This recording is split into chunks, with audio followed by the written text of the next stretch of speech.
go. There Green. we go. Now it's green light's on. Red light, green light. Okay. Welcome to the Garden of the Spiritual class studying apples from the orchard. This class meets along with Massachusetts and is held in memory of Malka Ruth, Bas Mota, Margaret Vogel of blessed memory. Apples from the orchard contains selections of teachings of Kabbalah from the Arizal, Rabbi Yitzchak Luria. Based on the weekly Torah portion, verbally translated and explained by Rabbi Moshe Wisniewski. Contain requires a mature foundation in Torah. Mature audience, absolutely. Okay.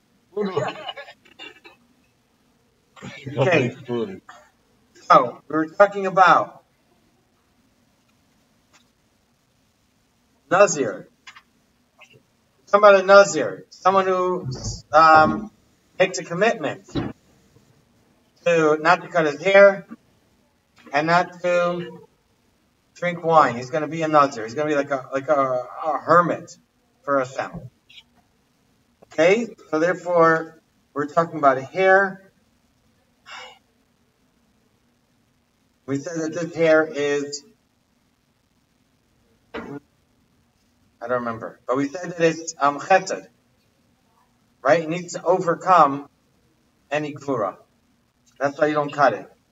The blade is gvura. We also compared it to the word mitzam meset, which means one who sucks. Squeeze or to suck.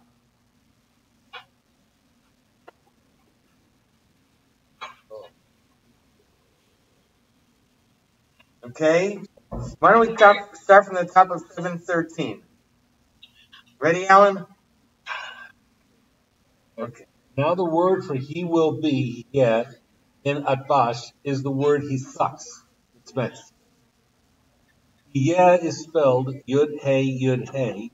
These letters become Mem Sadik in the substitution system known as Atbash, in which the first letter of the alphabet is replaced by the last letter, the second by the second last, and so on and so on.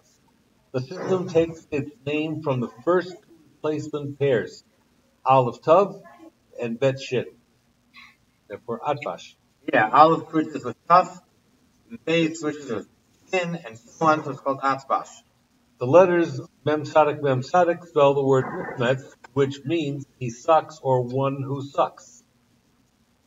Thus, the two words that make up the phrase he will be holy, Kadosh Yeh, transform to spell the word for one who sucks, Matzmetzit. Matzmetzit is the feminine form of Mitzmetz. We saw above that Matzmetzit is spelled Mem Sadik Yod Vav. The first four of these six letters are the masculine for one who sucks, Matzmetz, which we saw is the word for he will be, in Atbash. The numerical value of the last two letters, Yud Tav, is 10 plus 400, 410, which we saw is the numerical value of the word for holy, Kadosh. Thus the two words for he will be holy, Kadosh Yeh, transformed into the word for one who sucks, Matzmetzit. The first via numerical value, the second via Atbash. Okay, we can get there in two ways. Yeah.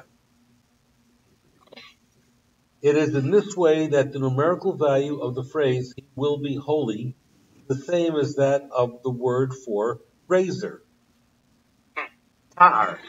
That is, that a razor will not pass over his head. It is in this way that the numerical value of the phrase he will be holy. Yes. Rabbi Shmuel Vital notes that in Scripture the word for holy, Kadosh, is spelled without a vav, and therefore its numerical value is only 404, not 410. He proposes that this discrepancy can be resolved by invoking the statement of our sages, that in certain contexts the written form of a word takes precedence. Others, the phonetic form takes precedence. So we actually find in a number of places in Torah where a word is written one way and phonetic and it's pronounced a different way.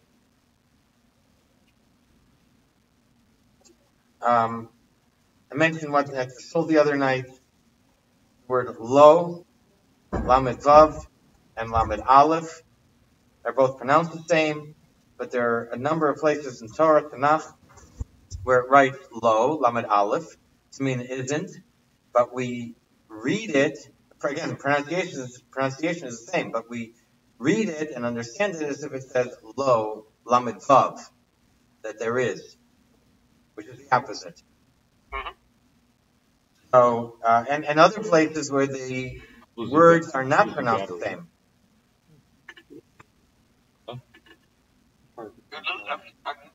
You're losing me? Well, not yet. There our words are where the pronunciation is different, and we follow the pronunciation, we read it that way, even though the letters aren't there for it. Now there are many times in Tanakh where it says Yerushalayim, but the second yud is missing. So it would actually, if you just read it just by the letters, it would be Yerushalayim. But we know that we pronounce it as if the yud is there, Yerushalayim.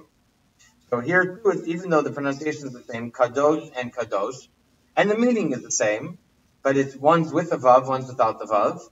So he says that it could be that it's here too is the same idea where it's written one way, but we're gonna read it as if the vav is there, and then the gematria is 410.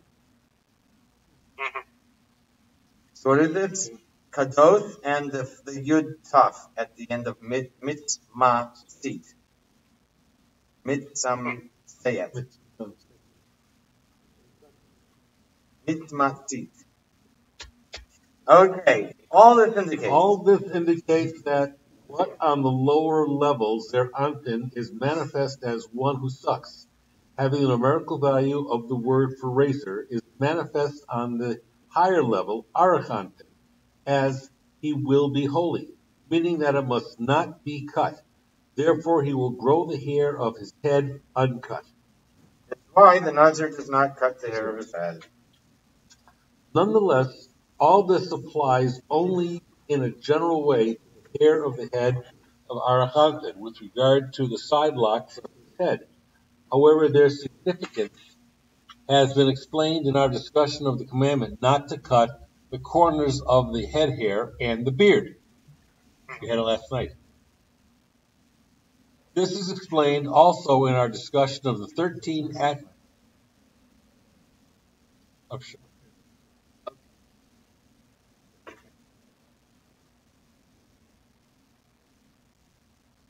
And the word comes up in the parsha. No, not this part. It talks about the first cuts given to the Kohanim. What's the And that reason, cuts cut it to the fairness where you don't cut the end of the gold because you don't take fruit from a tree gold. Yeah. So it all All right. together. All right. This is explained also in our discussion of the 13 attributes of mercy recited during the weekday morning prayers. As stated there, the side locks of the head always embody the spira of malchus of the head, that is, of the hairs. The difference is that in Zer Anpin it is manifest as the name Elohim spelled out with the letter Yud, while with regard to Arachanpin it is written, see now, it is I who is he, and there is no other God before me. It possesses only names Havaya. That is in the song of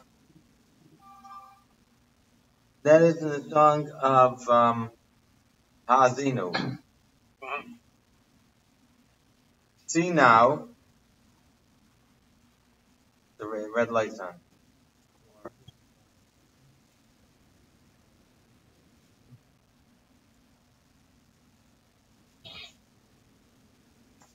Microsoft Off again. Maybe it has something to do with it. Maybe.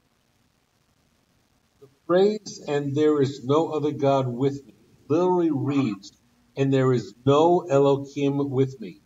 If we understand the word Elohim here to be the divine name Elohim, rather than just the word for gods, this verse can be taken to refer to a level where Hashem is not manifest through the name Elohim, but only through the name Havaya. This is the level of Arachanpin. What? Hold Wherever on.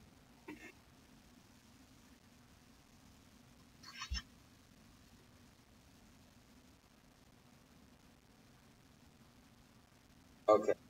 So the Aronpin is Elohim. Arachampin is Havaya. Right. All right. Was it white hair? The white hair, yes. right, wherever in Zeranpin there is a name Elohim, there is in Arachanpin a transformation of the name Havaya via Atbash, that is the name Mem Tzadik Pei Tzadik, the numerical value of which is 300, just as is the name Elohim when spelled out with the letter Yud. This indicates that it is an aspect of judgment. We had this one before. In This is when you take Hashem's name, Yud K Vav K, and you do an Atbash, it turns to Mem Tzadik Pei Tzadik. In Atbash, the name Havaya, Yud He Vav He, transforms into the letters Mem Tzadik Pei Tzadik.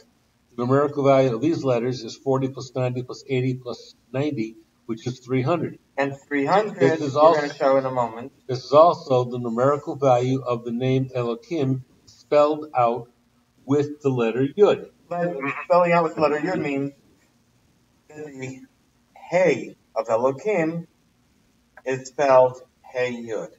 Not Hey Aleph, not Hey Hey. Okay?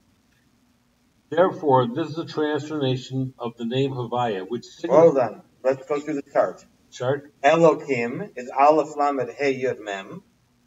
Go. Aleph Lamed Hey Yud Mem. Aleph is Aleph Lamed Pei, which is 1 plus 30 plus 80. Lamed is Lamed Mem Dalid, which is 30 plus 40 plus 4. Hey is Hey Yud, 5 plus 10. Yud is Yud Vav Dalid, 10 plus 6 plus 4.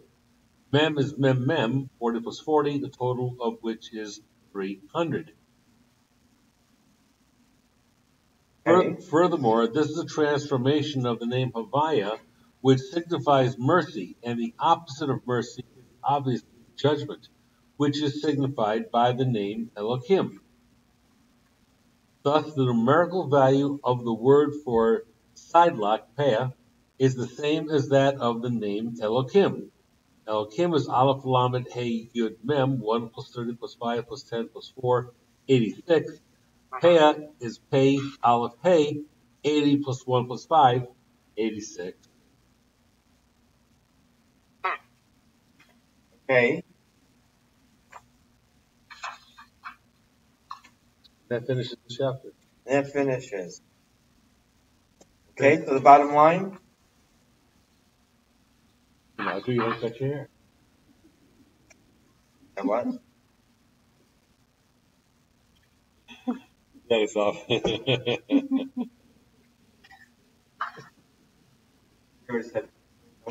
So you're not here, you don't cut your hair. Thank you. Yeah. Okay, so we're switching it over from Gvura to Chesed. Bottom line.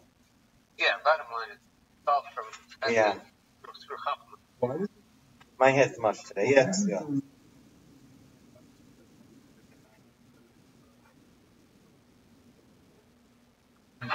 What was the last thing you said?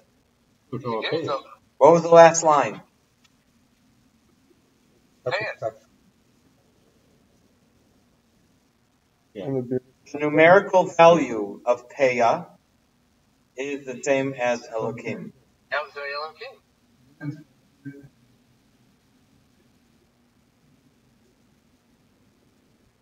Hmm? Don't know.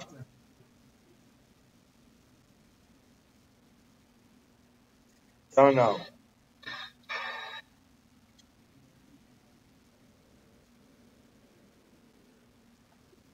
We have payas too. It's just over here. Really? Right. We're like I don't trim my beard, but I still can't trim my payas. Because the Torah says no. No. Different. No. Show me. No.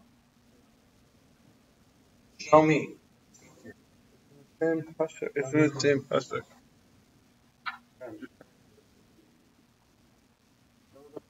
Let's look up. There's different words.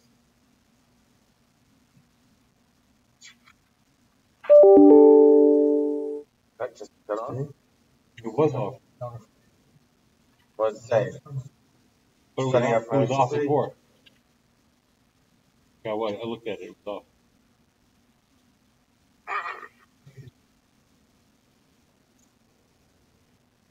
4 hours left. Karen Meir, summer raffle. Oh, is it not Parsha then? I don't know, it's Parsha. It might be in 2. Right. So it's in It's Parsha? Mishpatim. Mishpatim. Yeah. Shoftim. Shoftim.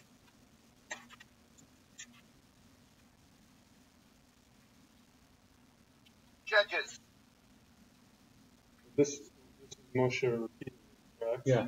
So I wonder what it Lashon is in the original place. Kedoshim. It's in Kedoshim.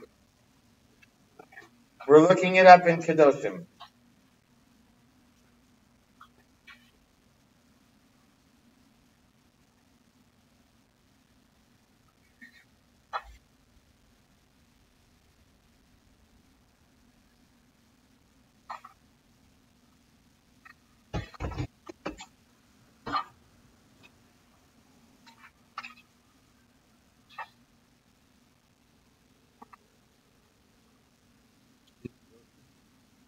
Well,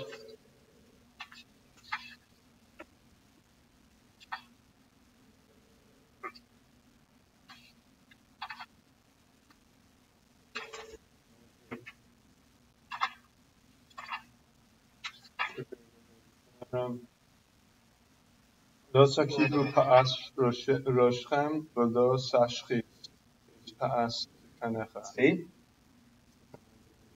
Yes. The word tashchit means to destroy. The beard, you're not allowed to destroy. And it's very different. לא סקיפו, what's so not to round off? Rounds off. What does that mean? Okay, yeah. Yes. Yes. What does it mean? It means that they would take a bowl, they would go like this, and then they would shave around the Like I bowl. used to have when I was rounding off refers to removal Well, that hairs is- from the that's sides of the definitely- area, the edges of the head. If I lose you, Rudy will call you right back. Okay. Right? Okay. Different word. I'm gonna lose him. Okay. Why don't you call him? I'll hang up. You call him. Get Rudy got his number. You got it? You got his number? In your phone. Oh, I don't have a good question. You have his number yet? Okay. Get his number. I'm gonna hang up and you call him. No, I didn't say that. Take the potatoes out of your ears. I have my phone. Oh, you do? That's good. I never would have guessed. Yeah. Are you ready to call him yet? Where'd you see that? I'm hanging up and he's gonna call you. I got it. I didn't see it. I don't see it. Let's do this. I told you, they would put a bowl, and they would cut around the bowl. Hello. You don't have a thing? You don't have one of these things that comes out? No. Okay. We'll Apples continue another apples time, don't okay? have that. You want to continue Balotra? kindling character Still traits. early.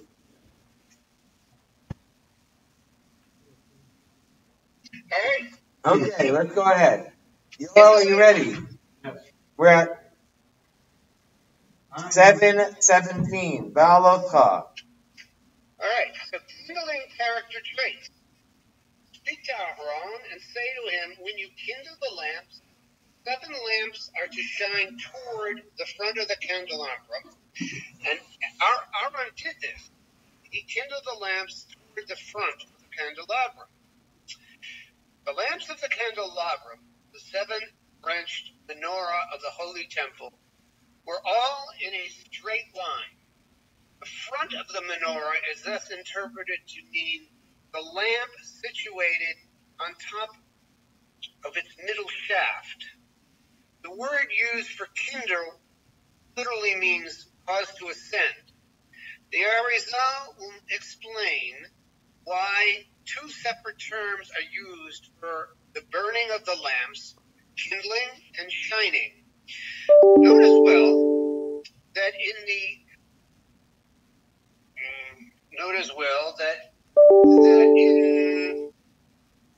God's command. notice this is in Hashem's command. Aaron is only required to make sure the 7 lamps shine toward the middle of the candelabrum. Whereas, in describing how he fulfilled the commandment, we are told that he also kindled them facing toward the front of the candelabrum. This too will be explained. In the course of this discussion, many points touched upon in previous installment will be developed and elucidated. Hold on.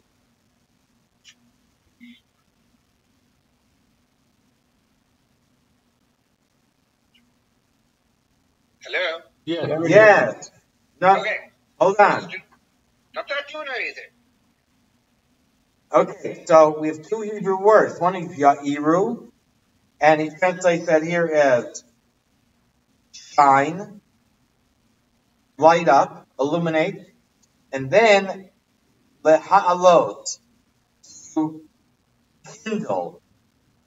So when Hashem says to him, Hashem says he should, what was the word? The candles should shine. Shine. Yes. And later, it says that Aaron did that, and he kindled them. He also But not, he made them shine. right. Okay. All right. Right? Yes, go ahead. Menorah is the physical manifestation of the Parshas Rachel, the nukva of Zeranpin, which are postured back to back. As we've explained previously, nukva of Zeranpin appears as 2 parts of it, Leah and Rachel. Just as Yaakov, personification of Zeranpin, had 2 wives with these names. And just as the main wife of Yaakov, Rachel, the main iteration of the Parshas of Nukva is that of Rachel. When the Parshas of Rachel is initially emanated or built, it is positioned back to back with Zeranpin.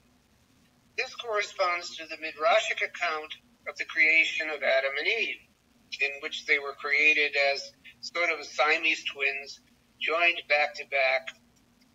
They had to be sawed apart in order to later turn towards each other and mate. Similarly, the parts of Rachel, once emanated, must be further developed in order to mate with Zeranpin. This is the process of kindling the lamps of the menorah, as will be explained now. Okay. Its 7 lamps are the physical manifestation of the 7 lower sephirot, the parts of Rachel, from Chesed to Malchut. These together are called its body, and they are depicted like the 3 branches of the menorah, left, right, and center.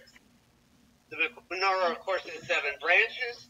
What is meant here is that the general subdivision of the 3 branches to the right be to the left, and then there's the central shaft. As is known, the 5 states of Gevura in Nukva's Das spread through its 7 lower Sephirot, similar to the way the 5 states of Chesed spread through the body of Zeranpin. Whereas Nukva is constructed mainly out of different states of Gevura, as we've explained, Zeranpin is constructed out of different states of Chesed. In Zeranpin, the 5 states of Chesed within its Das spread forth from Chesed to Hod, and the aggregate of their shining forth pools into Yesod. And then the aggregate that shines into Yesod pools into its Malchus. This is the mystical meaning of the seal within the seal, as we have explained in reference to Hoshana Rabbah. The seal within a seal is a halachic concept, wine, etc., which has been touched by idolaters is considered defiled unless it is sealed with a double seal. Okay? The mystical correlate of this concept is the seal given by Hashem on the promise of his beneficence given at the beginning of each year. This seal is seen as Hashem's assurance he will bestow his beneficence on the Jewish people and via them to all worthy recipients under other nations and creatures of the world, and not to the forces of evil. That is, the wine will not be contaminated by association with false gods and ideology. The first seal occurs in Nila prayer of Yom Kippur. One moment, Tim. I just want to say quickly, a seal within a seal is like on our kosher wine bottles that we get today. There is a double seal. Mm-hmm. There's the cap, or the cork, which is sealed in, and on top of that is a wrapper or tape. And if a kosher wine does not have it, then we're not allowed to use it. It loses its kosher status. So this is called, we have that today. It's a double seal on bottles of wine. Can't use one.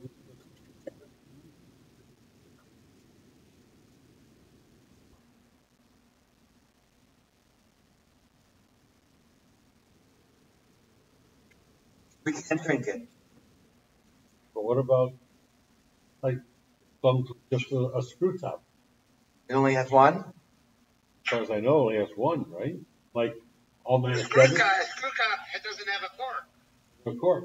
Yeah, it doesn't have a tape over it, a wrapper. Some have wrappers. But some don't. But some don't. Then it's probably considered, I don't know. I'm sure it's okay. If the rabbis allowed it. Maybe I'm wrong then. I don't know. I mean, I've had kosher wine with. Doesn't it have something else to do with mevushal and non-mevushal? Not with the seal. No. I mean, technically, if it's mevushal, it doesn't need a double seal. That's what I'm asking. Perhaps. No, but the reason it's boiled that it takes that in the flavor. I think it's correlated somehow to the seal. I forget. If it's mevushal, it only needs one seal. I don't know. Huh. That's possible. That's interesting. It's possible. I don't know. I hadn't thought of that. On Hoshana Rabbah, we have the seal. Means just like Yom Kippur is on Rosh Hashanah, the blessings for the new year are written, but they're not signed yet or sealed. On Yom Kippur, they get sealed, signed. And then Hoshana Rabbah is the final seal. However you want to Then what's the whole thing about compare? So Yom Kippur is the initial seal and signature, and Rosh Hashanah Rabbah is the final seal. So that they call that the seal within the seal. What's the whole Indian with regards to the connection with Hanukkah and some zero don't something to do with Hanukkah? They're not finalized until Hanukkah. Something. That I don't know. No. I mean, the seal on Hanukkah is the seal of the Kohen Gadol on the bottle of oil. No, The Greeks, I'm talking about connection to Rosh Hashanah Yom Kippur. I don't know. The Greeks broke the seal. That's all they needed to do. Just break the seal, and everything was rendered was considered impure. They weren't allowed to drink it. There's other concepts of a double covering. They didn't drink it.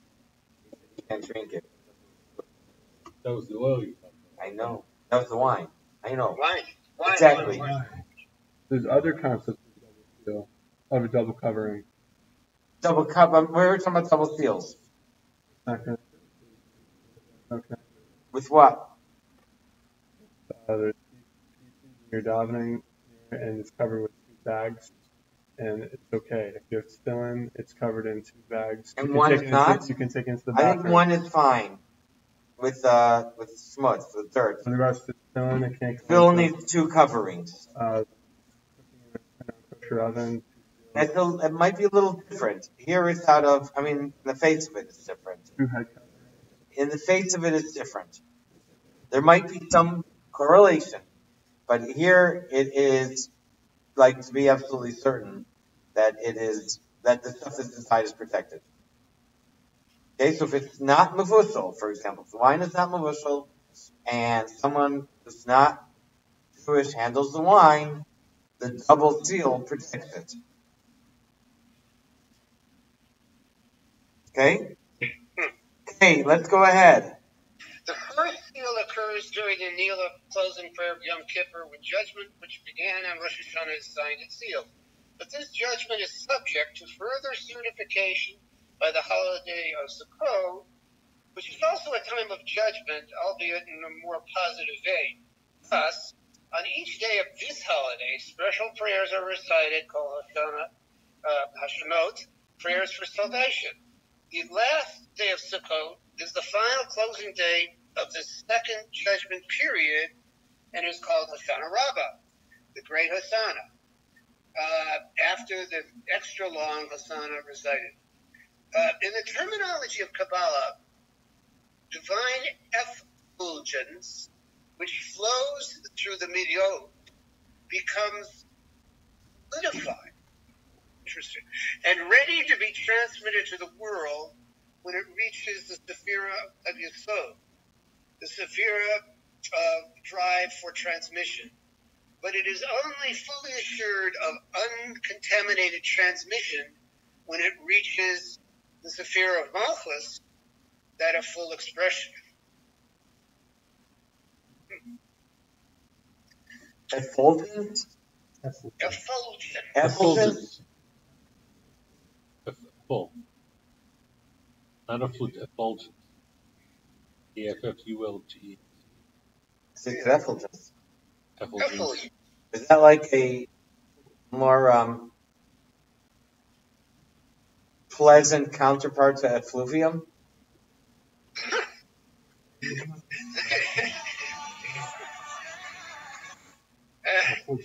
don't know.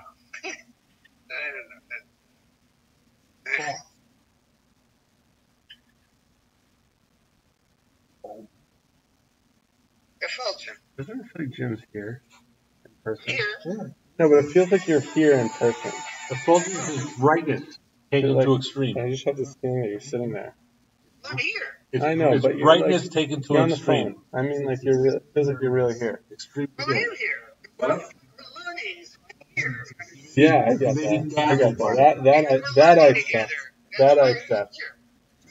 I accept that. Effulgent? Yes. Nice. You're either dazzled by it, I like that. stunned by it, or even overcome by it. But in a higher plane, like learning and That's where we meet. Usually That's it right. comes to a star or a I megastar. agree with that. Like, We're in show.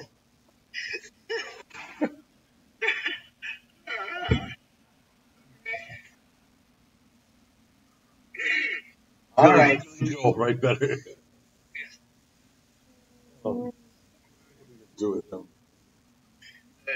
I heard at the conference, at the retreat, there was an interesting story of Billy Joel. I'll tell you something. They talked Rabbi Belsky.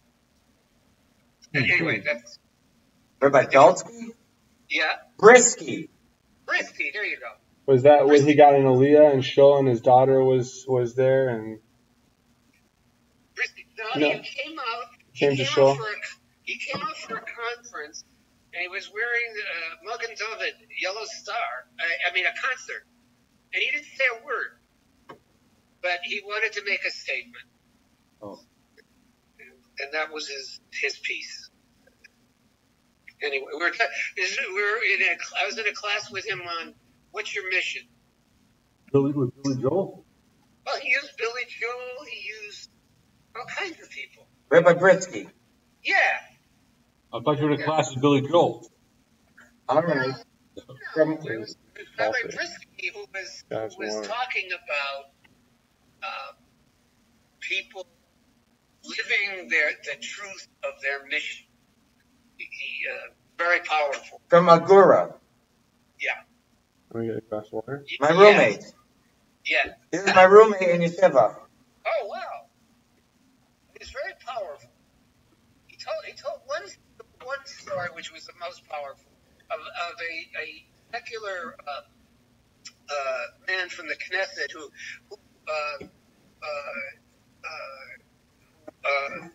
wanted to have permission to do abortions. So he came to the rabbi, I think it was the Sephardi. Anyway, he wanted to sign off on abortion.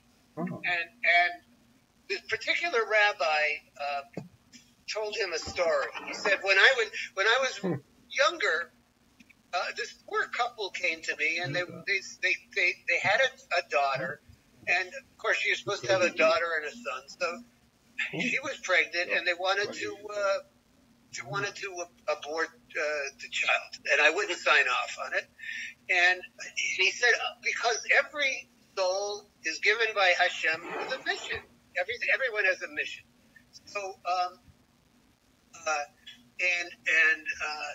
so this Knesset member says he says you won't sign off on my desire to have abortion.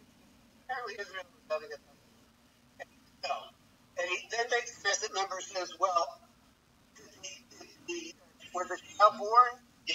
The child was missing, and so the head rabbi looks over at him and he says, I don't know, you tell me. It happens to be he was the child.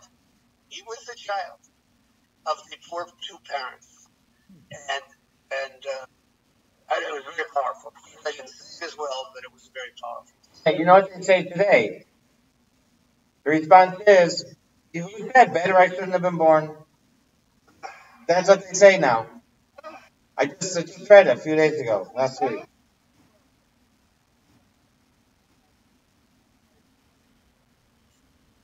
Okay.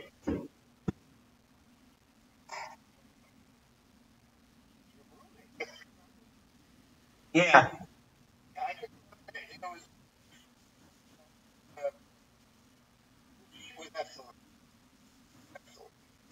All right. Should I do the next one? No, Yoel, you want to do the next one? Finish the terminology. In the terminology. We did that. That was a Fulton. All right. The 5 states. The 5 states of Chesed that spread through Zer Anpin are alluded to by the 5 times the word light is mentioned in the account of the first day of creation, and are called lights of day. The 5 states of Gvura that spread through Nukba and shine in it are called the lights of night. These shine via the lamps of the menorah. Thus, the 7 lamps, which are the vessels that hold the burning oil and wicks, manifest the 7 lower spheres of Nukba, while the 7 lights which burn in them, shining from the fire and flame of the burning wicks inside the lamps, are the lights that shine via the vessels. I don't understand. What's going, Rudy, you here? You need water. Water. Salted. Salted dinner. There's I didn't need some. I didn't either. No. That's how it goes. Okay, so here's what it says. What's interesting is that in Hebrew, what's the word for candle? Ner. But ner really isn't candle. Light. How you know? In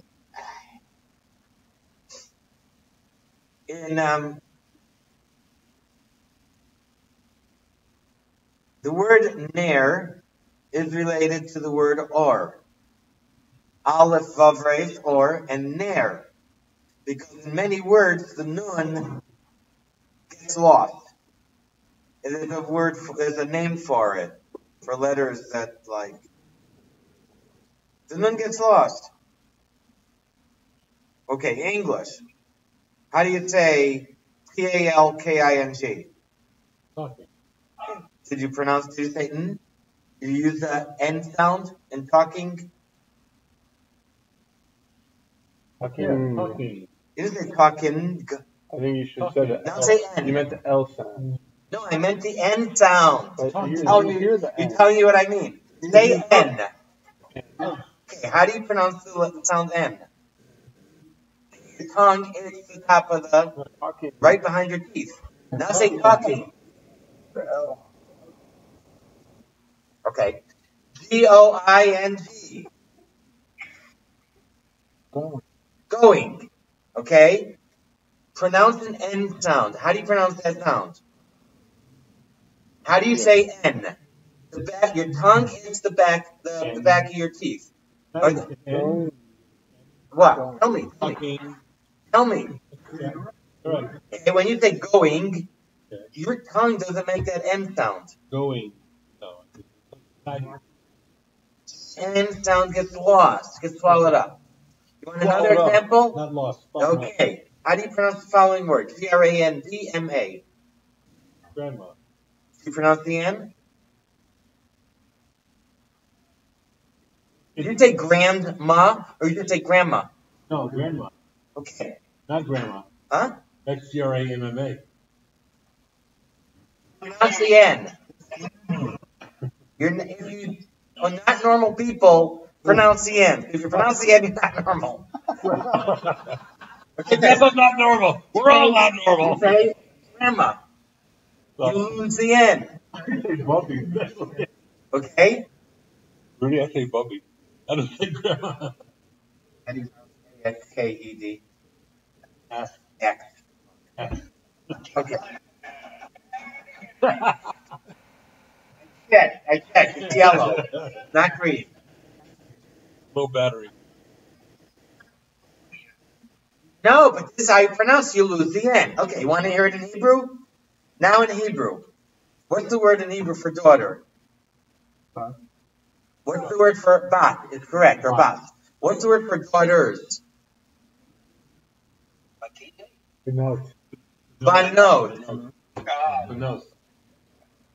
Where did nun come from? Okay. We dropped in Hebrew. We found it from Lucy and good night. All right. I may lose my own. In Hebrew, when we do the plural, it's banot. When we do the singular, we lose that nun, and it's only bat. Okay, and son is bain. Sons are banim. Girls are banot. When we do singular daughter, it's just bat. Okay, we lose the nun. The nun gets dropped. By the way, hi, Mazel Tov. I wanted to get that out. Thanks very much. So now let's go for or.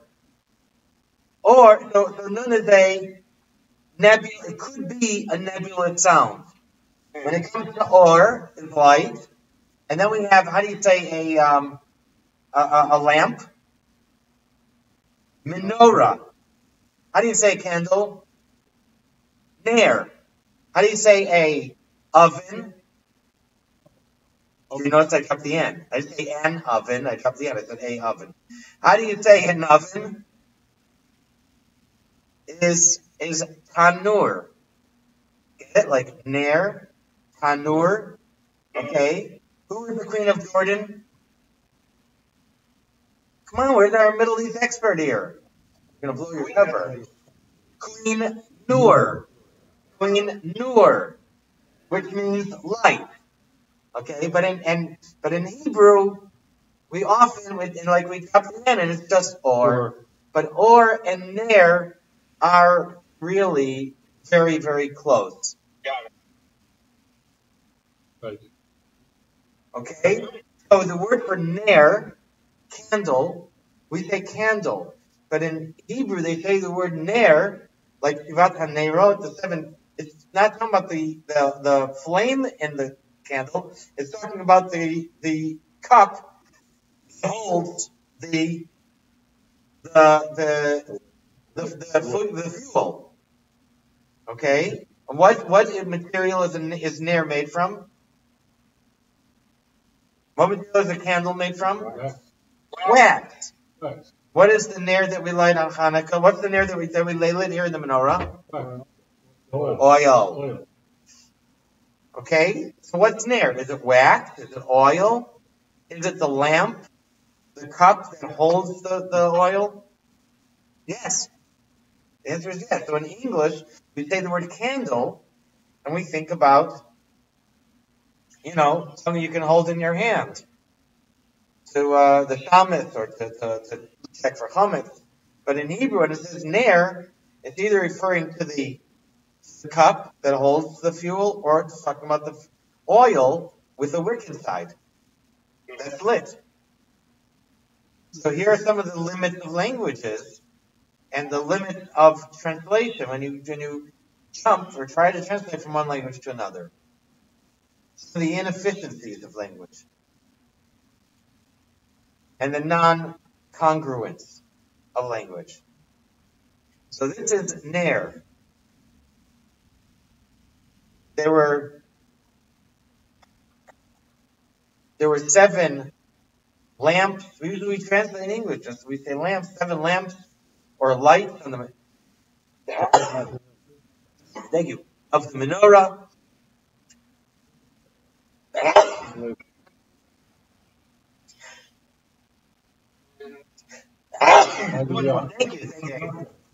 Thank you.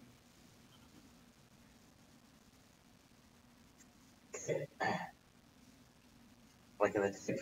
Sorry for stepping on your foot there, Walter. Ouch. Okay.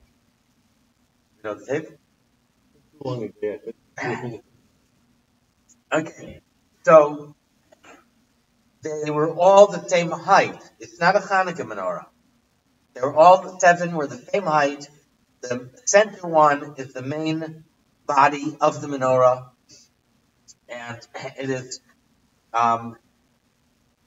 exactly how it is. Different opinions, but there's a little groove in the cup for the wick, and all the sides are facing towards the middle. The middle one is facing towards the Kodesh HaKadoshim to the west. Middle one is facing towards the west, towards the Aron. That's a little group. If you go in Yerushalayim, they have a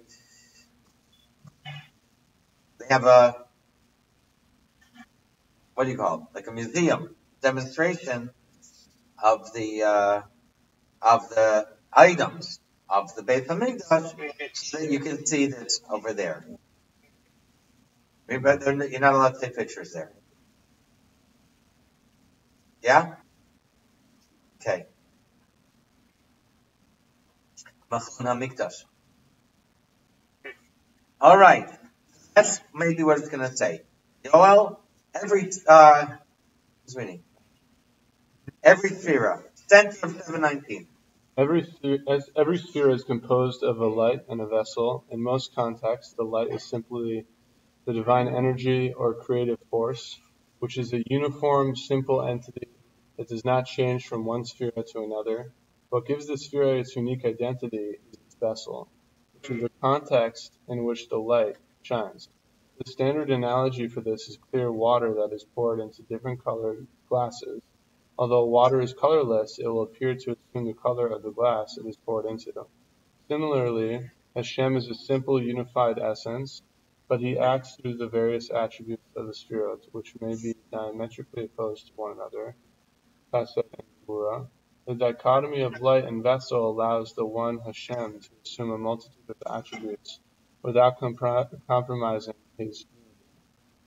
We said in most contexts, since the more detailed analysis of this issue leads to the conclusion that the lights also have some a priori identity, even before they enter their respective vessels, but this discussion and its ramifications are beyond the scope of the present exposition.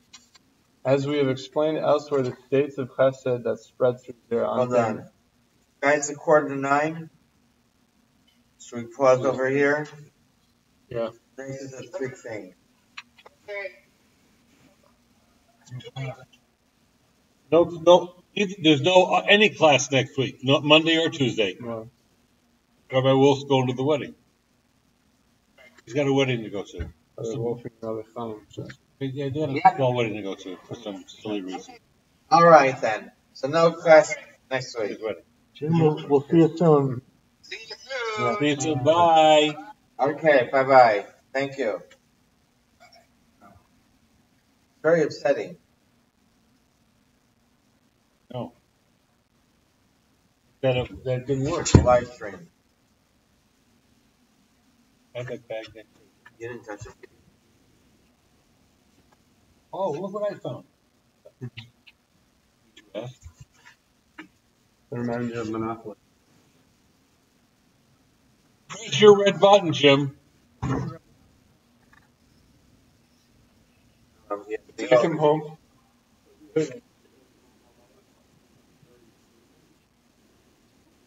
Sleeping together.